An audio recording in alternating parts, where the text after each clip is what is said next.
नमस्कार साथियों, कॉपी कुमार की तरफ से आप सभी साथियों का मधुसूदन एकेडमी में स्वागत है। माय डियर फ्रेंड्स, आज का जो हमारा टॉपिक है वो है पूर्ण प्रतियोगिता में कीमत का निर्धारण। पूर्ण प्रतियोगिता में कीमत का निर्धारण से पहले हम लोग सिंपली बात करते हैं पूर्ण प्रतियोगिता के बारे में। पूर्ण प्रतियोगिता होती क्या है? पूर्ण प्रतियोगिता की अगर विशेषता की बात करें हम लोग, तो पूर्ण प्रतियोगिता में माय डियर फ्रेंड्स बहुत ज़्यादा फर्में होती हैं, यानी जो फर्मों की संख्या होती है वो बहुत ज़्यादा होती है। क्रेता विक्रेता होते हैं वो भी बहुत ज़्यादा होते हैं, ठीक है। और साथ में क्या होता है कि एक प्राइस टेकर होता है, एक प्राइस मेकर होता है, तो दो चीजें ये भी हैं यहाँ पर। तो कुल मिलाकर के अगर बात करें पार्ट्स के अंदर पूर्ण प्रतियोगिता में, पहली बात तो इसके अंदर क्या होता है, समरूप वस्तुएं होती हैं इसके अंदर, ठीक है। दूसरी बात क्या है, जो समरूप वस्तुओं का जो व्यापार करने वाले होती हैं वो फर्में जो आती हैं यहाँ पर वो बहुत ज्यादा होती हैं। फर्में जो हैं फर्में बहुत होती हैं, बहुत ज्यादा होती हैं। तीसरी बात इसके अंदर क्या है, जो है प्राइस टेकर होती है, नॉट मेकर। प्राइस टेकर होती है यानी कि कीमत को स्वीकार करती है यहाँ पर। और जो इंडस्ट्री होती है, यानी यहाँ पर जो चौथी बात इंपॉर्टेंट इसके अंदर है वो है उद्योग। जो है उद्योग प्राइस मेकर होता है, प्राइस मेकर। तो ये कुछ बातें हैं। पूर्ण प्रतियोगिता के अंदर हम किसी प्रोडक्ट की बात कर रहे हैं, वो प्रोडक्ट जो है समरूप है, ठीक है। समरूप वस्तु होती हैं, फर्में जो है बहुत ज्यादा होती हैं, फर्म जो है प्राइस टेकर होती हैं, और उद्योग जो है, उद्योग जो होता है प्राइस मेकर होता है। तो यहाँ पर क्या आता है, फर्म को लेकर के और उद्योग को लेकर के हमारे दिमाग में क्वेश्चन आता है कि यार ये तो दोनों समान समान से वर्ड लगते हैं, मतलब ऐसा लगता है कि दोनों एक ही है। फर्म और उद्योग में क्या डिफरेंट है, इस चीज को हम समझ लेते हैं, क्योंकि हमारे प्रोफेसर साहब ने भी इस चीज को बहुत अच्छे तरीके से समझाया था। क्यों समझाया था? क्योंकि हमारे दिमाग में भी ये डाउट था कि फर्म छोटी है या फिर उद्योग छोटा है। तो आपसे अगर पूछा जाता है कि मतलब फर्म बड़ी है या उद्योग बड़ा है, तो आप भी कंफ्यूजन में पड़ सकते हैं। तो इसका सोल्यूशन जो है हमारे डिफेंस में बता देता हूँ। आपने बहुत बार सुना होगा कि ये तो बहुत बड़ी फर्म है, फलान फलान जो है बहुत बड़ी फर्म है, ठीक है। मतलब किसी का भी नाम लेकर के हम लोग बोल सकते हैं कि वो तो बहुत बड़ी फर्म है। तो फर्म को सुनते हैं तो फर्म को ऐसा लगता है कि वो बहुत बड़ा है, लेकिन एक्चुअल में क्या होता है मेरे फ्रेंड्स, फर्म एक छोटी सी इकाई होती है, और उन इकाइयों का, यानी छोटी छोटी फर्मों जो होती हैं, उन इकाइयों का एक जो ग्रुप बन जाता है उसको हम बोलते हैं उद्योग।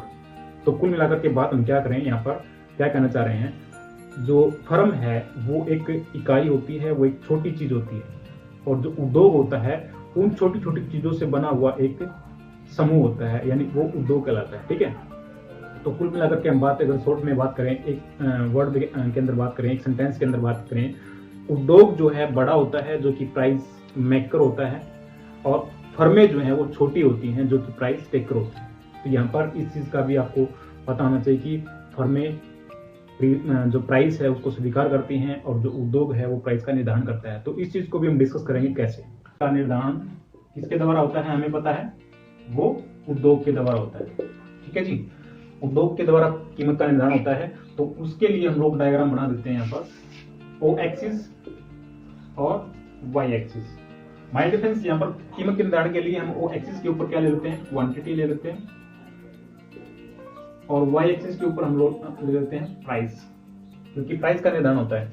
और माय डिफरेंस प्राइस के निर्धारण के लिए हमें दो चीजों का और पता होना चाहिए, एक मांग होती है, किसी वस्तु की एक मांग होती है, एक सप्लाई होती है, पूर्ति होती है। तो दोनों जब आपस में कट करती हैं तो प्राइस का निर्धारण होता है। तो यहाँ पर प्राइस का निर्धारण के लिए अपने पास में एक तो क्या होता है, सप्लाई कर्व होता है, इसको बोलते हैं एसएस, यानी इसको पूर्ति वक्र बोलते हैं। पूर्ति वक्र क्या होता है, मूल बिंदु से अपवर्ड होता है। ये जरूरी नहीं है कि अपवर्ड ही हो, ये according to situation, according to time जो है चेंज भी हो जाता है।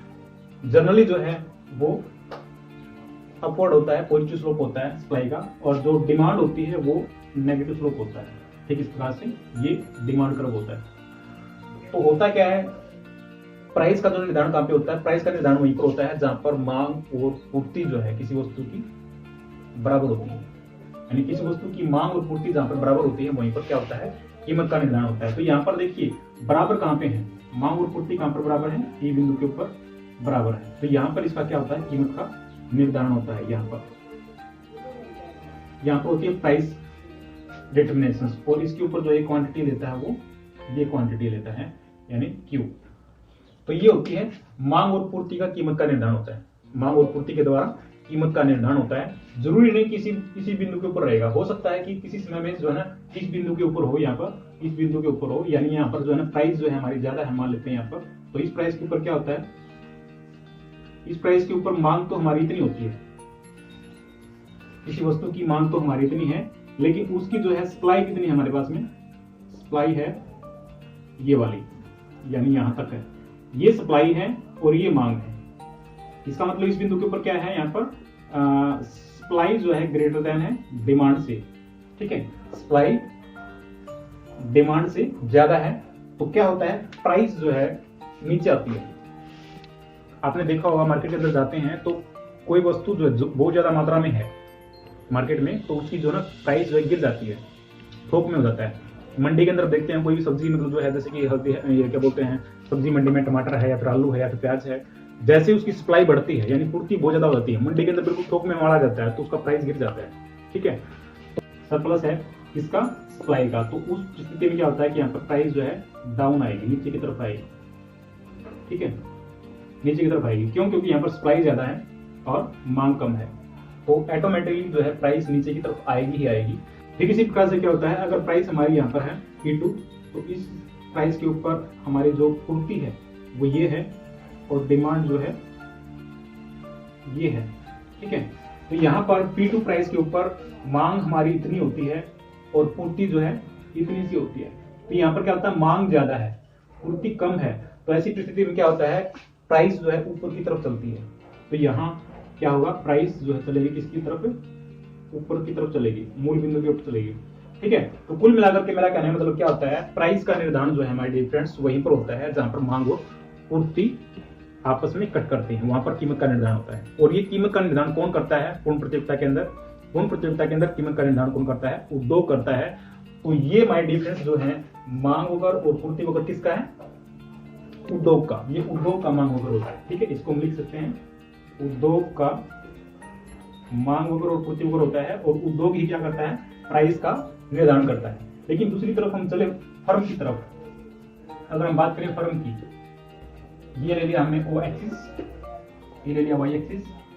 तो फर्म के संतुलन की बात करते हैं, फर्म का संतुलन कहाँ पे होता है, कहाँ पे प्राइस निर्धारण करती है। हमने पहले की है बात की है कि फर्म जो है कीमत को स्वीकार करती है और उद्योग जो है कीमत का निर्धारण करता है, उद्योग कीमत का निर्धारण करता है और फर्म उस कीमत को स्वीकार करती है। तो फर्म कहां पर कीमत लेगी, फर्म का AR कराओ इक्वल टू MR कराओ, इसको ध्यान रखें।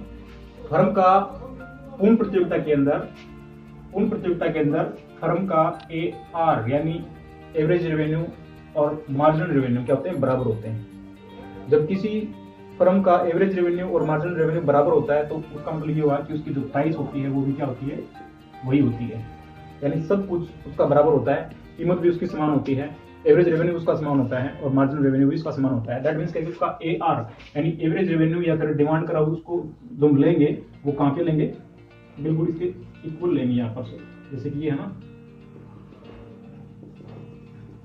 तो ये होता है हमारा AR इक्वल टू MR, और इसी के ऊपर निर्धारित होती है हमारी प्राइस। कुल मिलाकर के हम ये कहेंगे कि पूर्ण प्रतियोगिता में फर्म का एवरेज रेवेन्यू और मार्जिन रेवेन्यू क्या होता है, समान होता है, और वहीं पर कीमत निर्धारित होती है। तो इस कीमत के ऊपर फर्म चाहे तो कितना भी प्रोडक्शन कर सकती है, चाहे तो वह इतना प्रोडक्शन कर सकती है Q, या फिर इतना प्रोडक्शन कर सकती है Q1, या फिर इतना प्रोडक्शन कर सकती है Q2। OQ उत्पादन भी कर सकती है, OQ2 उत्पादन भी कर सकती है, OQ1 भी कर सकती है, OQ2 भी कर सकती है। फर्म जितना चाहे उतना प्रोडक्शन कर सकती है इस प्राइस के ऊपर। तो माय डिफरेंस ये होता है, पूर्ण प्रतियोगिता में फर्म के कीमत का निर्धारण कौन करता है, उद्योग करता है। उद्योग का कीमत का निर्धारण कैसे होता है, जहां पर मांग और पूर्ति आपस में कट करती है, सिंपली। अब बात करते हैं हम यहाँ पर कीमत के ऊपर प्रभाव कैसे पड़ता है। कीमत के ऊपर जो पड़ने वाले प्रभाव हैं वो किस किस के पड़ते हैं, कीमत के ऊपर माय डिफेंस यहाँ पर मांग का प्रभाव भी पड़ सकता है, कीमत के ऊपर यहाँ पर सप्लाई का प्रभाव पड़ सकता है। तो दो चीजें हम यहाँ डिस्कस कर लेते हैं। कीमत के ऊपर मांग का प्रभाव, देखिए कीमत के ऊपर क्या प्रभाव पड़ता है, किसका, मांग का।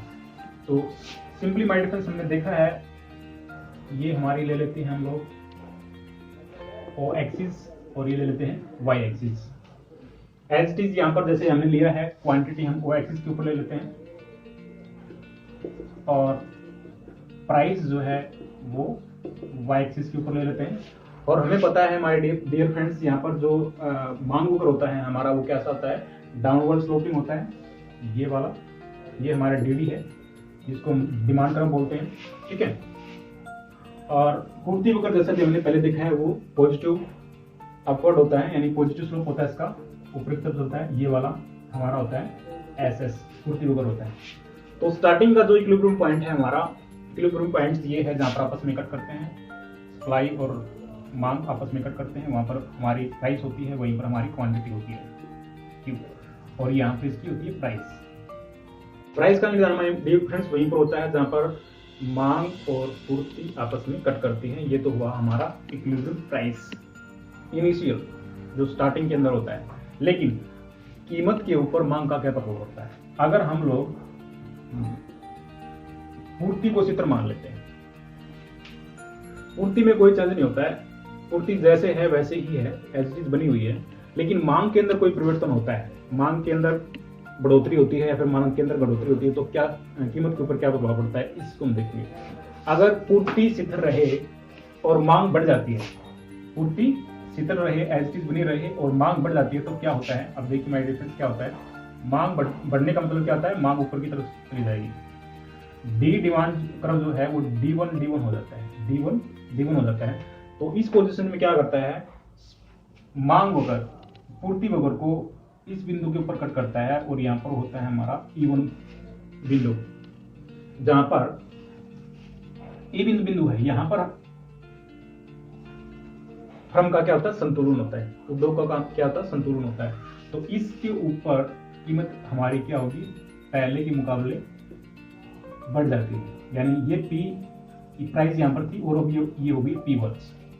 तो पहले के मुकाबले कीमत बढ़ जाती है, कब, जब डिमांड में वृद्धि होती है। ये चीज हमें पता है, किसी भी चीज की वृद्धि होती है, यानी किसी भी चीज की मांग में अगर वृद्धि होती है तो क्या होता है, प्राइस बढ़ जाती है। मार्केट के अंदर ये है, नेचुरल है, हम आप लोग देखते हैं, जनरल लाइफ के अंदर देखते हैं, और ये जनरली है। लाइफ इकोनॉमिक्स जो है बिल्कुल अपनी लाइफ के ऊपर जो है आधारित है। जो चीजें हम लोग मार्केट के अंदर देखते हैं, प्रैक्टिकल देखते हैं, उसी चीज को हम लोग यहाँ डायग्राम के अंदर दिखा रहे हैं कि मांग जब बढ़ती है तो कीमत बढ़ती है, ठीक है। और इसी प्रकार से जब मांग घट जाती है, यानी पहले वाला जो बिंदु है, ई बिंदु है, इससे नीचे की तरफ आ जाता है, तो ये वाला D2 मांग वक्र जो है पहले वाले बिंदु से नीचे की तरफ आ जाता है, यानी पहले वाले DD से नीचे की तरफ आ जाता है, यानी क्या हो जाता है, मांग पहले के मुकाबले कम हो जाती है। तो क्या होता है, इक्विलिब्रियम बिंदु जो है हमारा यहाँ पर आ जाता है E2 के ऊपर, और यहाँ पर हमारी कीमत जो है पहले के मुकाबले कम हो जाती है, ठीक है। पहले के मुकाबले P2 कीमत कम हो जाती है, पहले P थी और मांग कम हुई है तो प्राइस भी कम हो जाती है। और प्राइस कम होती है, यहाँ पर हमें बात किसकी करनी है, सिर्फ और सिर्फ प्राइस की। क्वांटिटी भी कम हो जाती है और कीमत भी कम हो जाती है। तो कीमत के ऊपर मांग का प्रभाव जो है वो पॉजिटिव होता है। जिस दिशा में मांग बढ़ती है उसी दिशा में कीमत बढ़ती है। अगर मांग बढ़ती है तो कीमत भी बढ़ती है, और मांग घटती है तो कीमत भी घटती है। तो यानी कहने का मतलब क्या है, कीमत का और मांग का यहाँ पर पॉजिटिव रिलेशन है। मांग बढ़ेगी तो कीमत भी बढ़ेगी और मांग घटेगी तो कीमत भी घटेगी, पहली बात। उसके बाद में हम देखते हैं यहाँ पर कीमत के ऊपर पूर्ति का प्रभाव। जो भी हमने लिया है वही तरीके से वो एक्सिस ले लेते हैं, वाई एक्सिस लेते हैं, और हमें पता है जो पूर्ति का स्लोप होता है वो क्या होता है, पॉजिटिव होता है, और डिमांड का होता है नेगेटिव स्लोप होता है। ये चीजें हमने पहले से देख ली क्योंकि देखते आ रहे हैं। अब हम लेते हैं पॉजिटिव, ये जो है ना हमारा पूर्ति वक्र है जो कि SS है, और ये जो हमारा DD है यानी डिमांड कर्व है, और इक्विलिब्रियम पॉइंट हमारा जैसे कि हमें पता है ये है, और इसके ऊपर प्राइस हमारी ये है और ये क्वांटिटी है, ठीक है, ये प्राइस है। अब हमने देखना क्या है, चेंज किसके अंदर करना है, कीमत के ऊपर पूर्ति का प्रभाव देखना है। दैट मीन्स कि हम यहाँ पर डिमांड को तो एज इट इज रखेंगे, लेकिन पूर्ति के अंदर जो है कुछ चेंज करेंगे, यानी बदलाव करेंगे पूर्ति के अंदर। पूर्ति वक्र जो ये है हमारा पॉजिटिव स्लोप है इसका, ऐसा जो पूर्ति वक्र है इसके अंदर हम बढ़ाते हैं, बढ़ाएंगे पूर्ति को बढ़ाएंगे ना, तो क्या होगा, पूर्ति दाईं साइड में जाएगी और पूर्ति को जब घटाएंगे तो वो बाईं साइड में जाएगी। पहले वाली जो पूर्ति है अगर घटाते हैं तो क्या होता है, बाईं साइड में जाएगी, और बढ़ाते हैं तो किस साइड में जाएगी, दाईं साइड में जाएगी। तो हम पूर्ति को बढ़ा देते हैं, पूर्ति को बढ़ा देते हैं। दैट मीन्स कि हम दाईं साइड में पूर्ति वक्र बनाते हैं। ये जो है पूर्ति वक्र हो गया S1 S1। तो ये पूर्ति वक्र जो S1 S1 है, ये DD को कहां पे काट रहा है, वो काट रहा है यहाँ पर इस बिंदु के ऊपर, E1 बिंदु के ऊपर काट रहा है, ठीक है। और E1 बिंदु पर काट रहा है तो यहाँ से जो हमारी प्राइस क्या होती है, यहाँ पर नीचे की तरफ आ जाती है, यानी ये हो जाती है हमारी P1। पूर्ति के बढ़ने पर, जैसे हमने पूर्ति को बढ़ाई है तो कीमत पहले के मुकाबले क्या जाती है, कम हो जाती है। यानी यहाँ पर पूर्ति का और प्राइस का जो रिलेशन है वो नेगेटिव हो जाता है। पूर्ति बढ़ाने पर प्राइस कम हो जाती है और पूर्ति घटाएंगे तो क्या हो जाता है, यहाँ पर अगर पूर्ति को हम घटाएंगे यानी बाएं साइड में लेके आएंगे पूर्ति को, ये पूर्ति को बाएं साइड में लेके आएंगे यानी S2 तो ये जो है DD को किसके ऊपर काट रही है, E2 के ऊपर काटेगी और यहाँ पर क्या होगा, हमारा प्राइस पहले के मुकाबले बढ़ जाती है। तो कुल मिलाकर के अगर हम बात करें, कीमत पर पूर्ति का जो प्रभाव पड़ता है वो नेगेटिव पड़ता है, यानी नेगेटिव रिलेशन होता है यहाँ पर इसका, प्राइस एंड सप्लाई का। लेकिन डिमांड और सप्लाई का रिलेशन जो होता है कैसा होता है, वो पॉजिटिव होता है। पॉजिटिव रिलेशन होता है किसका, डिमांड एंड प्राइस का। तो हमने क्या देखा है, डिमांड एंड प्राइस का रिलेशन देखा है और demand and supply and price का रिलेशन देखा है। डिमांड के साथ में कीमत का पॉजिटिव रिलेशन होता है और पूर्ति के साथ में प्राइस का नेगेटिव रिलेशन होता है। तो ये कीमत के ऊपर प्रभाव पड़ता है। कीमत किस प्रकार से निर्धारित होती है, हमने ये देखा है। उद्योग कीमत का निर्धारण करता है, फर्म उसको स्वीकार करती है, ठीक है। जो भी कीमत उद्योग निर्धारित करता है उसी कीमत के ऊपर वो जितना चाहे प्रोडक्शन कर सकती है, जितना चाहे उत्पादन बेच सकती है, ठीक है। कीमत सेम बनी रहेगी पूर्ण प्रतियोगिता के अंदर। पूर्ण प्रतियोगिता के अंदर जो हमारा AR कर्व होता है, MR कर्व होता है, प्राइस होती है वो एक ही होती है, ठीक है। AR कर्व या फिर MR कर्व जो है वो O एक्सिस के समांतर होता है, O एक्सिस के समांतर होता है, बिल्कुल सीधी रेखा होती है, ठीक है। फर्म इसके अंदर कोई बदलाव नहीं कर सकती। कौन कर सकता है, उद्योग कर सकता है। तो यहाँ पर उद्योग कीमत का निर्धारण करने वाला होता है और फर्म जो है कीमत को स्वीकार करने वाली होती है। और इसी प्रकार से कीमत के ऊपर जो प्रभाव पड़ता है, किस किस का पड़ता है, वो पूर्ति का प्रभाव पड़ता है, पूर्ति का प्रभाव पड़ता है कीमत के ऊपर, मांग का प्रभाव पड़ता है, और किसका प्रभाव पड़ता है कीमत के ऊपर, कीमत के ऊपर माय डिफरेंस समय का भी प्रभाव पड़ता है। और समय के अंदर हम लोग बात करेंगे अति अल्पकाल के अंदर और अल्पकाल के अंदर और दीर्घकाल के अंदर। तो अल्पकाल के अंदर हम लोग बात करेंगे नाशवान वस्तुओं की, टिकाऊ वस्तुओं की, और अल्पकाल के अंदर बात करेंगे फिर हम सामान्य वस्तुओं की। उसके बाद में बात करेंगे दीर्घकाल के अंदर प्राइस के ऊपर क्या प्रभाव पड़ता है, और दीर्घकाल में हम बात करेंगे घटते प्रतिफल्स, बढ़ते प्रतिफल्स और समान प्रतिफल्स। तो उसके लिए आप लोग नेक्स्ट वीडियो एंजॉय करें। Thank you for watching. धन्यवाद।